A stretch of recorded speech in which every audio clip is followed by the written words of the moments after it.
I'm somewhat of a Dracula aficionado, and I'm half Romanian, so it's part of my heritage. And I remember going back to Romania, I believe in 2001 or two, to make a movie, and we were all over that country in Transylvania, and we went to Dracula's castle. We went to the island where supposedly he's buried in this little church that's on the island, and I lay upon his grave with a picture of Vlad the Impaler right next to me. I got a first edition of that book when I was about 10 or 11 years old. I was given it to me as a present, and it was 1897, the first American edition, I believe. And I read it over and over and over, and made a big impression on me as a kid. So I love all horror. Jeepers, creepers, where'd you get those peepers? Oh, those weepers, how they hypnotize. Yeah, where'd you get those eyes? I first met Victor Salva, the director of Jeepers Creepers 2, when he was auditioning for a movie called Powder. And I came in to read for Victor for the part of the sheriff that Lance Henriksen eventually played. And Victor said that he was a big Twin Peaks fan. And of course I played Leland Palmer on Twin Peaks. So he said he was driving along Franklin, and he stopped at a stoplight, and in a car next to him was me driving. And he looked over and said, "Oh, that's Ray Wise, Leland Palmer on Twin Peaks. There's an idea, I'll have him in." So he had me in to read for Powder. And I believe he had already cast Lance Henriksen in the piece, but he was still reading the character. And but he did find a role for me in the movie, and that was the head of the state school board. A kind of a one-scene deal, a cameo thing, but he wanted me in the movie. He wanted to work with me. So I went from there. And I was in Peaceful Warrior. I played the doctor in Peaceful Warrior. And then I was in, of course, Jeepers Creepers 2, where I played Jack Taggart. And then I did Rosewood Lane with Rose McGowan, and I played the chief detective in that one. You waiting for something? About 3 more days. Give or take a day or two. About Jeepers Creepers 2, Victor called me on the phone one day, and he was sort of in a panic mode, saying, "The actor that I have playing this part can no longer play the part. Would you consider doing it?" And it was the role of Farmer Taggart. And I don't really want to mention any names, but I believe it was Randy Quaid. But I don't want to mention any names. He was cast to play Farmer Taggart, and for one reason or another, that didn't work out, and he had to vacate the role. And so Victor had me in to meet the other producers, and they said, "Yeah, Ray can step in and maybe save our production time, and we can get the movie off on schedule and actually make the movie." And so I became Farmer Taggart. Really? You been messing with the post puncher? No! I told you what would happen if you screw around with this thing. I said I didn't! Victor had sort of envisioned it as a kind of a Captain Ahab in search of the great white whale. And I immediately, jived with that whole aspect of it. And I thought, yeah, Captain Ahab, obsessed, driven, determined to find this creeper and destroy him, knowing that, it took away his youngest son. And so, that whole Captain Ahab thing. And I kept that in my mind the whole time I was making the movie. And of course, I had the big harpoon gun machine made from the Post Puncher 500. And it was a wonderful harpoon gun that I made that I was able to get the creeper with a few times.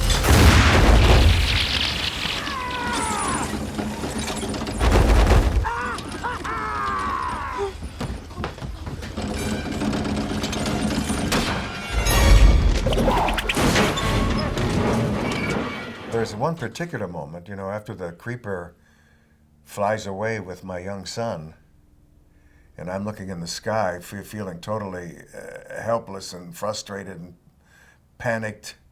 And Victor said, "Now I want you to try and keep your eyes open because I'm gonna zoom in on your eyes, and then we're gonna make the bus is going to come right out of your eyes, the bus with the kids in it."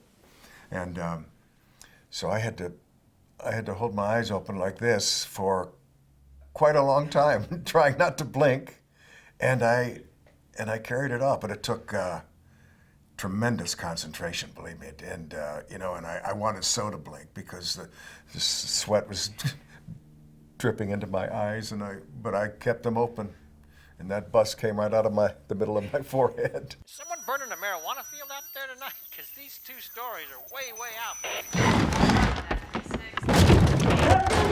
Kissel County! Victor's he's a very hands-on director, and he's always there. He sits right next to his camera in his folding director's chair, and he has the playback right there. But he's pretty close to that camera always, and he likes to have that old-fashioned kind of Hollywood feel for what's going on in the scene, what directors used to have, and he has something to say just about everything you're doing, and of course, if he wants to see something more or less, he'll let you know about that. But he's a very hands-on director, but very helpful in his suggestions, and certainly knows how to handle actors.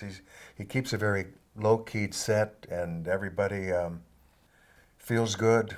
We have a pretty happy time on the set, and he's a good guy.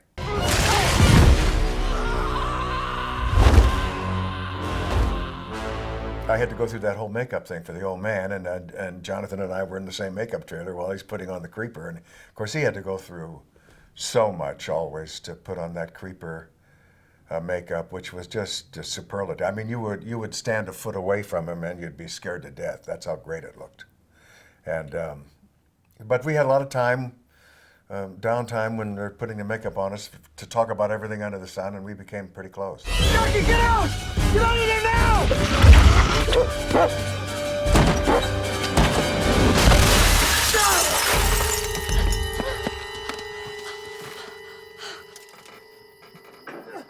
Jackie! Luke I loved. He played my son, right? And he was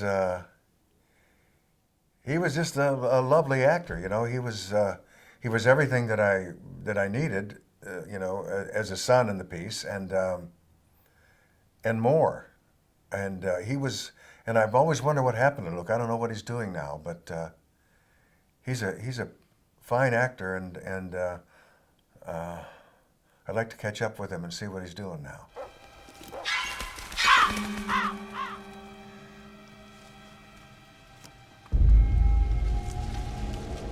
Sean was, you couldn't ask for a better looking son, I suppose, and he did have some of my traits, blue eyes, and his hair was blonde, of course, and mine's much darker than that, although now it's turning silver. But anyway, he was a great looking kid, and poor guy, he had to go through quite a bit in that cornfield, being dragged around by the hair, with the creeper, but he was a good sport about it. Billy!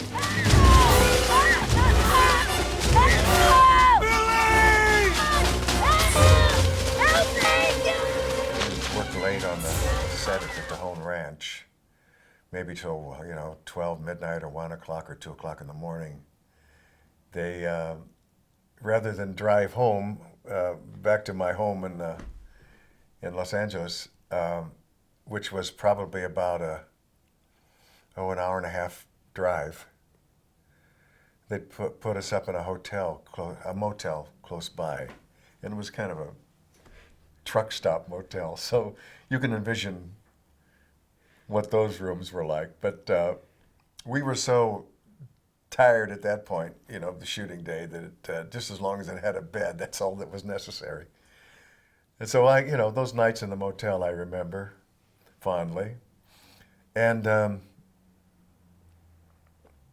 playing a certain CD that I liked at the time, It was a Kenny Wayne Shepherd. He's kind of a bluesy guitarist who has a kind of a bluesy voice, and I played his first CD on the way to the set every day, and that sort of got me in the mood for what I had to do that day.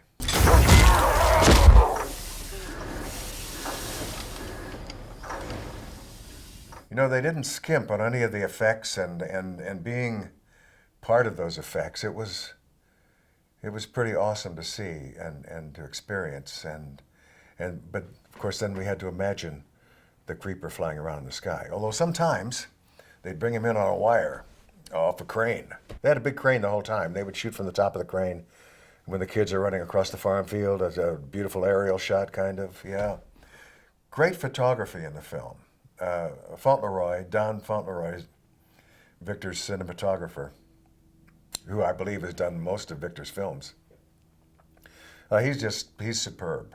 Don Fauntleroy is superb, and he gives all of his films such a beautiful look, and then of course the editing was fine, and then Bennett Salva, his music was another character in the whole piece. It was he uses the big full orchestra. He's old time when it comes to that. I believe he even likes to conduct it himself, and Bennett wrote some beautiful score for the film, and especially that moment when I'm harpooning the creeper towards the end of the film, and his music is a beautiful counterpoint to the stabbing away.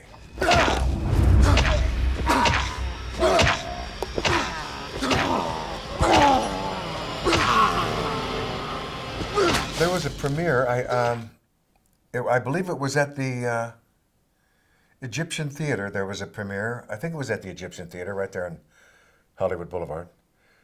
And it was a big screening. Everybody from the production was invited, and their families and so forth. And I saw it for the first time, and I liked it a lot. I was very impressed, and I even liked myself a great deal. So that was something. It's a movie that I enjoyed doing. I like very much, and I'm proud of all the work that went into it, and I always love my relationship with Victor Salva, the director and creator and writer. He's such a talented man, and of course all Victor has to do is call me up on the phone, and I'll be there. I can smell something in people, in their fear, something that helps it pick people out. Pick people out for what? I don't understand how you would know that, sweetie. A dead boy told me. I know that there is a script of Jeepers Creepers 3 called Cathedral, that it was going to pick up exactly where 2 left off, and I was still going to be the old farmer Jack Taggart, and the creeper was going to be the creeper again, but then I believe the producers of the series of films decided that they wanted to make it more between 1 and 2, and I think that's the way they worked it out. It's a film that happens in between Jeepers Creepers 1 and Jeepers Creepers 2. So of course Farmer Taggart wasn't in that history of the creeper. But I hope one day maybe Jeepers Creepers 4 will be made, and it'll pick up where 3 left off.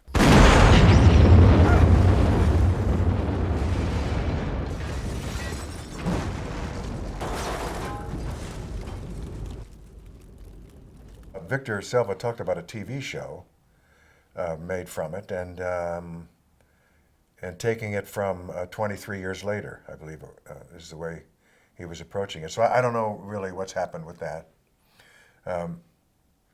But I think, it's a very worthy franchise, a great character. Jeepers Creepers, where'd you get those peepers? I love that song. Every time I hear it, it takes me back. Jeepers Creepers, where'd you get those peepers? Oh, those weepers, how they hypnotize. Yeah. Where'd you get those eyes? Them girls